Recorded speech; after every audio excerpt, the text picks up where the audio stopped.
Sir, क्या हमें चेतावनी नहीं देनी चाहिए? जनरल डायर के एडीसी ने पूछा, जो कांप रहा था। वो उन्हें पहले ही दे दी जा चुकी थी, जनरल डायर ने कहा, और फिर वो चिल्लाया, फायर। इसे पहले कि कोई कुछ समझ पाता, गोरखा और बलूची ब्रिटिश इंडियन आर्मी के सैनिकों ने इंडेफिनिट फायरिंग उन आम लोगों पर शुरू कर दी। भीड़, जो अब तक क्यूरियसली सैनिकों को, बैसाखी के मेले को, पॉलिटिकल रैली को देख रहे थे, वो डर कर इधर उधर भागने लगे। 1650 राउंड की गोलियां चली। गोलियां तब तक चली जब तक वो खत्म नहीं हो गई। मासूम लोग अपनी जान बचाने के लिए कह जाते। एग्जिट पॉइंट तो बस एक था जिस पर डायर खड़ा था। कुछ ही मिनट में पूरा पार्क चीखों से भर गया, लेकिन जनरल डायर चुप, अब सैनिकों के पीछे आगे पीछे चल रहा था। पार्क में एक छोटा सा कुआं था।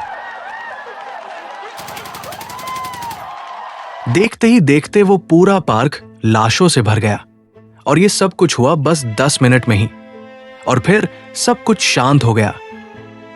लगभग 1000 से ज्यादा लोग मारे जाते हैं। घायल लोग चिल्लाते रहे, लेकिन किसी ने उन्हें बचाने की कोशिश नहीं की। सारी गोलियां खत्म होने के बाद जनरल डायर और उसके सिपाही अपनी गाड़ियों में बैठकर वापस चले गए। पार्क में अब सिर्फ लाशें ही थी, और थी चीखें। अगले दिन इस घटना की खबर देश में फैल गई। रातों रात पूरी पंजाब में मार्शल लॉ लगा दिया गया। एक तरह से पूरा पंजाब को नजरबंद कर दिया। अगले दिन इस बुड़तल मास्कर की पूरे देश में चर्चा होने लगी। ये घटना एक छोटी घटना नहीं थी, ये एक बुनियादी घटना बन गई, जिसने भारत में रेवोल्यूशनरी मूवमेंट को रिवाइव किया, और ये रिवाइवल भारत की आजादी की नींव बना। इस घटना के बाद पंजाब में सेंसरशिप लगा दी गई, और पूरा देश इस घटना को देख रहा था कि कैसे कॉलोनाइज्ड कंट्री में एक दिन एक ब्रिटिश ऑफिसर पार्क के एग्जिट पे खड़ा होकर इंडेफिनिट फायरिंग आम लोगों पर कर देता है, और मासूम औरतें, बच्चे और बूढ़े मारे जाते हैं जो सिर्फ एक मीटिंग कर रहे थे। रविंद्रनाथ टैगोर ने इस घटना के विरोध में अपना नाइटहुड वापस कर दिया था।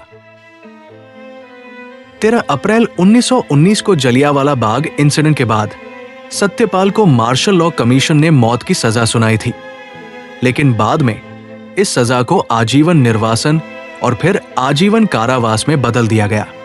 हालांकि किंग द्वारा जनरल एमनेस्टी के कारण उन्हें दिसंबर 1919 में रिहा कर दिया गया था। सारे इंपॉर्टेंट पॉलिटिकल लीडर्स को जेल में डाल दिया, और जनरल डायर को इंग्लैंड भेज दिया गया, और उसके खिलाफ एक कमीशन बना दी गई जो ये जांच करे कि आखिर ऐसा क्यों किया गया। इस इंसिडेंट की जांच के लिए एक कमीशन बनाया गया था। उसका नाम था हंटर कमीशन, लेकिन इसे इतना बस्ट बनाया गया था कि डायर को सजा हो ही नहीं सकती थी। इसमें 3 अंग्रेज और केवल एक भारतीय वकील था। आयोग की ऑफिशियल रिपोर्ट थी। वो खुद अपने आप में एक स्लैब था इंडियन इंटेलिजेंसिया के चेहरे पर, जो तब तक ब्रिटिश एम्पायर के जस्टफुल होने की बात करती थी। इन सब बातों में जो सवाल था वो ये था कि क्या वाकई में जनरल डायर इतना पागल था कि वो इस बात से कि कुछ लोग एक पार्क में रैली कर रहे थे, वो सीधी गोलियां ही चला दे। और आखिर इसे क्या रिजल्ट मिला? क्या डायर नहीं जानता था कि ये मासकर एक अनफॉरगिवेबल सिन है, एक ऐसा सिन कि हंटर आयोग जैसा बीशन भी डायर को निर्दोष नहीं कह पाया, और इस एक्ट की क्रिटिसिज्म की गई। या कोई एश्योरेंस डायर को दिया गया था कि उसका कुछ नहीं होगा?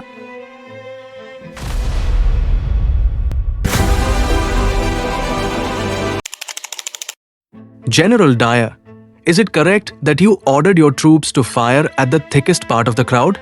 General Dyer stares woodenly at the panel, confirming with just the slightest nod of his head, that is so. Slightly taken aback by the attitude of the man before him, Rankin rubs his hands and reads out from his notes. 1,516 casualties with 1,650 bullets. General Dyer replies with conviction, was to inflict a lesson that would have an impact throughout all India.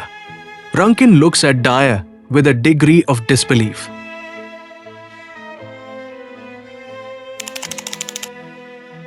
After firing took place, did you took any measure to help the wounded? जवाब देता है कि no, certainly not. It was not my job. Hospitals were open, victims could have gone there. क्या ऐसी कोई जानकारी या सबूत है कि ये राजनीतिक विरोध हिंसक हो सकता है? जवाब देता है नहीं, उनके पास कोई हथियार नहीं, लेकिन लाठी थी और वो लाठी हथियार की तरह काम कर सकती थी। क्या उन लोगों ने गोली चलाने से पहले कोई चेतावनी दी थी? 5 दिन पहले ही दे दी गई थी कि कोई रैली नहीं होगी। तो फिर गोली चलाना क्या जरूरी था? बिल्कुल, अगर हम ऐसा नहीं करते तो वो लोग और रैली करते और वो लोग हम पर हंसते। ये जवाब जनरल डायर ने तब दिए जब जलियांवाला हत्याकांड के खिलाफ हंटर कमीशन ने ऑफिशियली उनसे सवाल पूछा था। तब डायर ऐसे जवाब दे रहा था, ना चेहरे पर कोई पछतावा था और ना ही कोई दुख। यहाँ तक कि एक सवाल जब ये पूछा गया कि 1000 से ज्यादा लोग मारे गए और गोलियां तब तक चली जब तक खत्म नहीं हो गई, क्या आप इसे लेकर रिग्रेट है? इसका जवाब आता है कि जो कुछ भी हुआ वो जरूरी था। मैं न सिर्फ डर पैदा करना चाहता था बल्कि उनमें एक सबक भी पैदा करना चाहता था। I think it quite possible that I could have dispersed the crowd without firing, but they would have come back again and laughed, and I would have made what I consider a fool of myself. He essentially argued that he had to use force to maintain authority and prevent further unrest after the initial gathering at Jallianwala Bagh. He told Chimanlal Setalvad, I did not like the idea of doing it. It was a merciful though horrible act. General R Dyer, जो पंजाब के head थे, 10 अप्रैल को सैफुद्दीन खिचलू और डॉ सत्यपाल को अपने घर पर बुलाया और घर पे बुलाने के बाद उनको गिरफ्तार कर लिया। गिरफ्तार करने के बाद जब ये पता था कि जनता प्रोटेस्ट करेगी, उसके बाद भी ये गिरफ्तारी की गई और गिरफ्तार करने के बाद इतनी क्रूर गोलीबारी का आदेश दे दिया गया। आयोग की जांच में ये निकला कि जनरल ओडायर तो बस साजिश का एक हिस्सा था। असल में इसकी प्लानिंग तो 1 हफ्ते पहले ही की गई थी और इस क्रूर नरसंहार के बाद भी जनरल ओडायर को कोई सजा नहीं दी गई। इंग्लैंड में एक प्रोपेगेंडा किया गया जिसमें उसको डिफेंड किया गया और यहां तक कि रिटायरमेंट के बाद उसे एक हीरो का वेलकम दिया गया और उसके लिए फंड भी इकट्ठा किए गए। यहां तक कि भारत में भी अकाल तख्त ने जनरल डायर का समर्थन किया और डिफेंड किया। सवाल यह है कि जब एक पक्षपातपूर्ण आयोग भी डिफेंड नहीं कर पाया तो इतना प्रोपेगेंडा डिफेंड करने के लिए क्यों किया गया और आखिर बिना किसी सजा के वापस इंग्लैंड क्यों भेजा गया और इंग्लैंड में उसके लिए फंड भी जुटा दिए गए। और आज तक इस ब्रूटल हत्याकांड के लिए किसी ने भी माफी नहीं मांगी। ना जनरल डायर को सजा हुई, ना ही डॉक्टर सत्यपाल को कोई सजा हुई। उनको भी 3 महीने में रिहा कर दिया गया और डायर को एक हीरो का स्वागत मिला। इस घटना के 100 साल बाद मार्च 1919 में अमृतसर में एक मेमोरियल उन लोगों की याद में बनाया गया था और उनकी यादें भी वही जिंदा।